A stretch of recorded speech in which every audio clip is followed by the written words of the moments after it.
যে নবীকে বাদ দিলে কোরআন বোঝা যায় না, কারণ এ নবীর উপরই কোরআন নাজিল করেছে কে? এ নবীকে বাদ দিলে হাদিস বোঝা যায় না, কারণ হাদিস তো এ নবীর মুখনিসৃত পবিত্র বাণী। সুবহানাল্লাহ পড়েন। এ নবীকে বাদ দিলে জান্নাত চিনা যায় না, কারণ জান্নাত তিনি চাক্ষুষ দেখে এসে আমাদেরকে মেরাজ শেষে বর্ণনা করে শুনিয়েছেন। এ নবীকে বাদ দিলে জাহান্নাম চেনা যায় না, এ নবীকে বাদ দিলে আমার রবকে চেনা যায় না। ঠিক কিনা বলে? তো বিশ্বনবীর 5টি বৈশিষ্ট্যের কথা আল্লাহ তাআলা এই সূরাতে উল্লেখ করেছেন।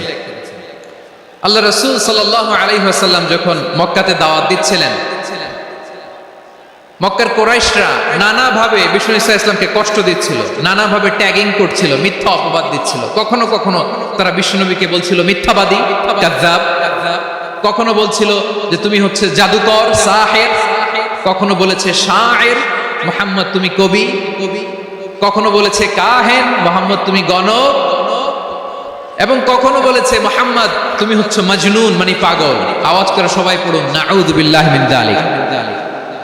তাহলে বিশ্বনবীকে মৌলিকভাবে এই 5টি অপবাদ দিয়েছে।